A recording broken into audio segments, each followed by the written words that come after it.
Hola, hoy vamos a hablar de los procedimientos comunes a cualquier régimen aduanero.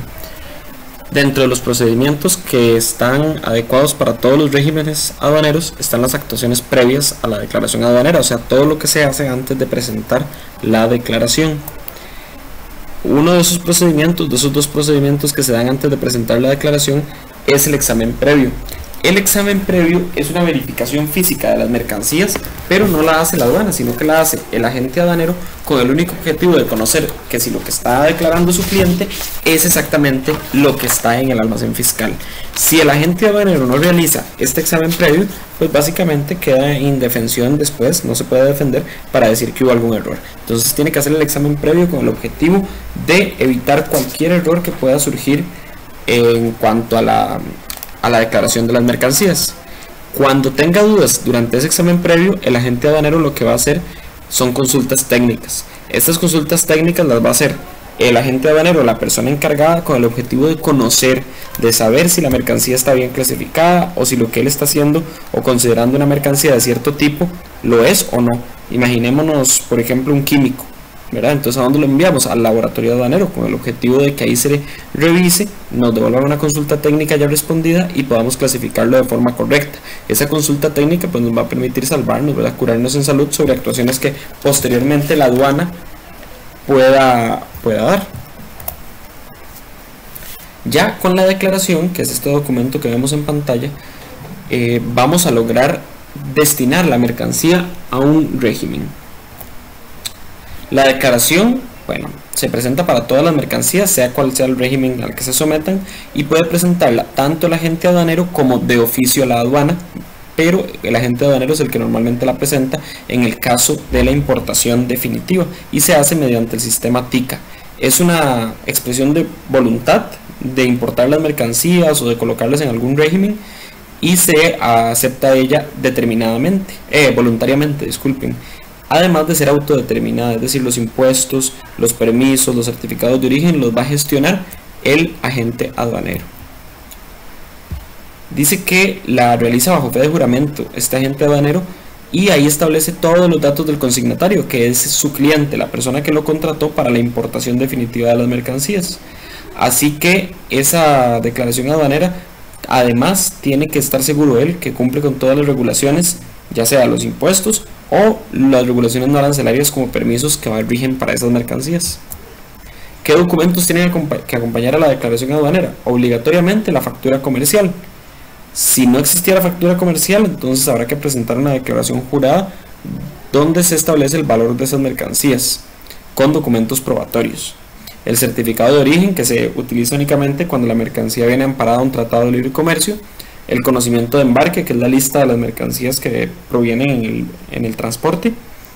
Este inciso D, que solamente aplica para la importación definitiva de mercancías mayores a $2.000, es una fotocopia de la declaración de exportación del país de exportación. Y por último, cualquier documentación establecida legal y reglamentariamente, como permisos de SENASA, permisos del Ministerio de Salud, etc. Como decíamos, hay una excepción al inciso D. La declaración de exportación no se presenta cuando las mercancías tengan un valor menor a $2.000 y cuando no sean de importación definitiva. Solamente se presenta en caso de importación definitiva la declaración de exportación del país de origen, ¿verdad? Entonces, si traemos una mercancía de Estados Unidos, habrá que presentar una declaración de exportación del país de origen de Estados Unidos, de cómo salió esa mercancía de allá. Tampoco se va a exigir para todos estos para todas estas importaciones definitivas especiales que hemos visto la clase pasada, las modalidades especiales. En caso de que la declaración de exportación o el documento de salida no esté en español, habrá que traducirlo y lo tiene que hacer un traductor oficial de la Casa Amarilla, del Ministerio de Relaciones Exteriores. Cuando se presenta la declaración correctamente con todos los campos llenos, entonces se acepta. Esto no quiere decir que esa declaración es correcta, lo que quiere decir es que está completa. Pero si se comprueba, ¿verdad?, que tiene algún error posteriormente, pues habrá que corregirla con las consecuencias de la ley. Si se rechaza es porque le faltan elementos, le faltan documentos que adjuntar. Si se rechaza, entonces el declarante o el agente aduanero tendrá 3 días para corregirla. Si a los 3 días de transcurrido ese plazo no los corrige, entonces se archiva, o sea, se elimina esa declaración.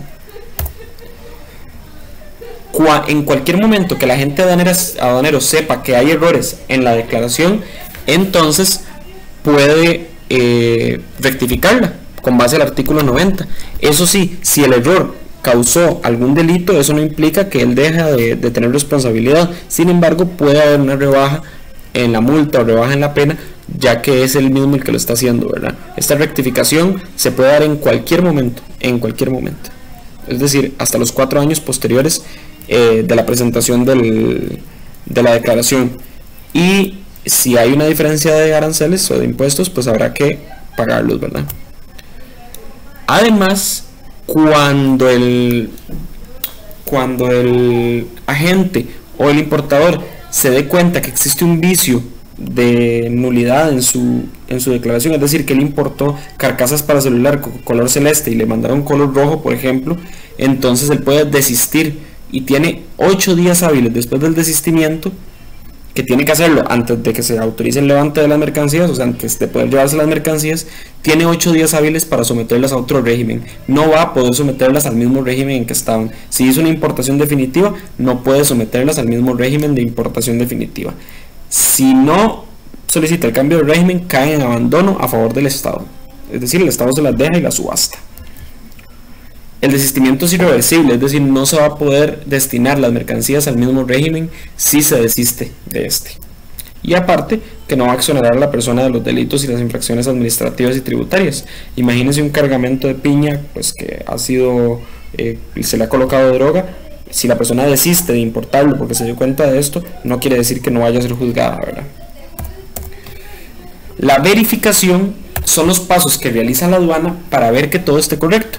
Tenemos la verificación inmediata y la verificación a posteriori, que vamos a ver más adelante. La inmediata se puede dar en 3 colores, decimos así popularmente. Rojo, cuando es el reconocimiento físico de las mercancías, es decir, se revisan las mercancías físicamente con el objetivo de ver diferencias entre la factura y lo que evidentemente está en el almacén fiscal, en el depósito aduanero o en el puerto. La revisión documental, que es el semáforo amarillo, donde solamente se revisan los documentos adjuntos a la declaración, pero no se hace revisión física de la mercancía. Y el semáforo verde, donde se permite el paso de la mercancía sin mayor revisión. El plazo para realizar la verificación es tan pronto como sea posible, pero la aduana tiene 2 días, y si en esos 2 días no lo logra, puede pedir una prórroga de 2 días más. Son días hábiles, es decir, días de semana. No pueden ser ni feriados ni fines de semana. Si el declarante quiere llevarse la mercancía que está siendo revisada o verificada por alguna diferencia en los impuestos, él puede presentar un levante con garantía sobre la diferencia en el pago de los impuestos. Es decir, si él presentó la declaración por 20 millones de colones en impuestos, pero resulta que la aduana determina que va a revisar y que cree que probablemente hay una diferencia de 20 millones más, entonces va a presentar un levante con garantía por los 20 millones de colones extra, solo por lo que está en disputa. Ese levante con garantía se hace presentando una garantía que emite el Banco de Costa Rica, se presenta a la aduana y la aduana la puede ejecutar en el caso de que la aduana tenga razón, y si la aduana no tiene razón, se le devuelve al importador. Vamos a ver más adelante cómo funciona. El reconocimiento físico de las mercancías es el acto que permite a la autoridad aduanera, por medio del aforador y el agente aduanero, ¿verdad?, ir a revisar las mercancías para ver que las cosas concuerden, y tiene que realizarse en locales, bodegas y demás instalaciones particulares que cumplan con las condiciones que señala la Dirección General de Aduanas, cuando las empresas así lo puedan hacer, pero en general se realiza en el depósito aduanero o almacén fiscal. ¿Quiénes pueden asistir? Bueno, el agente aduanero, ¿verdad? Y en el caso de que no sea una importación que no requiera agente aduanero, una persona autorizada por el consignatario o el consignatario, y un aforador o un funcionario de la aduana que se elige de forma aleatoria. La aduana le puede pedir ayuda a la empresa para manipular las muestras cuando haya que sacar muestras físicas de mercancías peligrosas, y así evitarse un problema. Pero si la empresa no brinda este personal para manipular las muestras, entonces la aduana puede contratarlo y se lo va a cobrar al importador. Esto se llaman los servicios técnicos. Las muestras se pueden extraer, ¿verdad?, y se pueden devolver. Si en un plazo de un mes, después de que ya se le indica al importador que están disponibles las muestras para retirarlas, no las retira, entonces caen en abandono. Si se destruye alguna muestra, se va a rebajar el costo o el valor de esa muestra del total de impuestos que tiene que pagar el importador o el agente. ¿Qué pasa si hay diferencias entre lo que verifica la aduana y lo que declaró el importador en la declaración aduanera o el agente aduanero? Pues básicamente se lo van a notificar al declarante, tiene que efectuar las correcciones, pagar los impuestos que dejó de pagar y asumir las consecuencias que acarrea esto según la ley, delito o infracción. Posterior a que se dé el levante, o sea, que se autorice el levante de la mercancía que se la puede llevar el importador, se pueden dar varias actuaciones posteriores. Primero, bueno, el levante es que se autoriza que el consignatario o el agente aduanero retire las mercancías.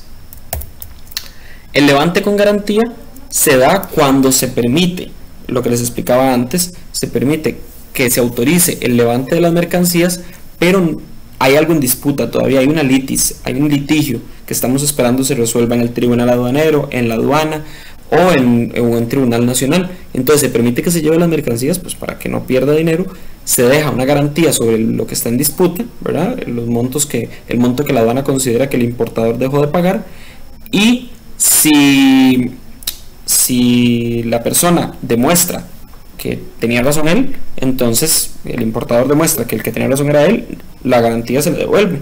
Pero si no, entonces se va a ejecutar esa garantía, si la aduana es la que tiene razón, a favor del fisco, a favor del Estado. Entonces ese levante con garantía se hace con ese objetivo, con el objetivo de que la persona pueda retirar las mercancías, pero solamente se da cuando hay diferencias en los impuestos. Si lo que falta es un permiso, si lo que falta es una fumigación, si lo que falta es un requisito no arancelario, o sea que no está relacionado con los impuestos, no puede haber levante con garantía.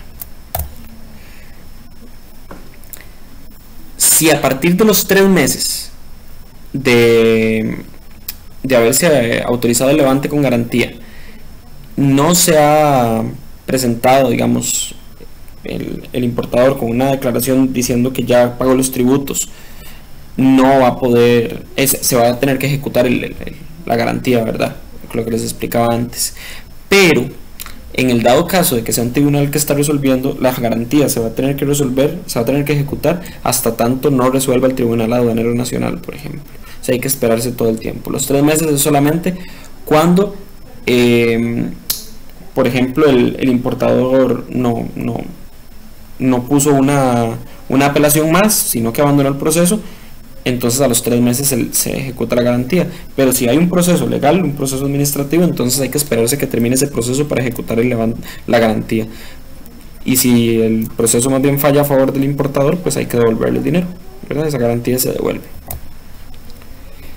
En el caso, a diferencia del desistimiento, donde desistimos de toda la declaración, existe la sustitución, que es cuando importamos, por ejemplo, porcelanato de primera calidad, nos mandaron el 50% de primera calidad, pero el otro 50% por error nos mandan de segunda calidad. Entonces, en ese caso, pues solicitamos una sustitución de mercancías porque esta mercancía presenta un vicio oculto no detectado. Es decir, no nos dimos cuenta que era de segunda calidad, sino hasta que lo probamos.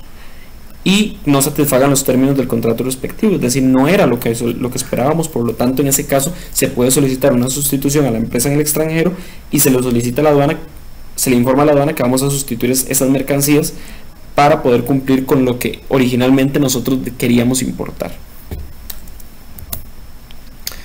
Por último, bueno, la aduana tiene la verificación a posteriori, que la puede hacer en cualquier momento hasta 4 años después de que se dé el levante de las mercancías.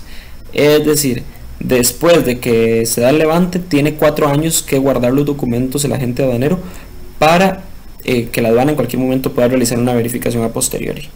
Si 3 años y 11 meses y 29 días después se da cuenta que faltaron de pagar impuestos porque había un error en la clasificación, se abre un procedimiento administrativo, se le notifica al declarante y al agente y se le solicita el pago de los impuestos.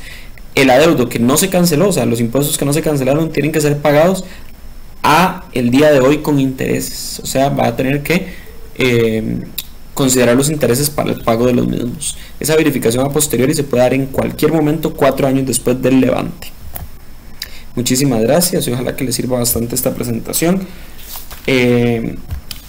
para los estudiantes del CTP Ínbulas Cañas. En la guía pueden resolver los casos prácticos que se encuentran con base a la información que se les ha explicado aquí. Muchísimas gracias.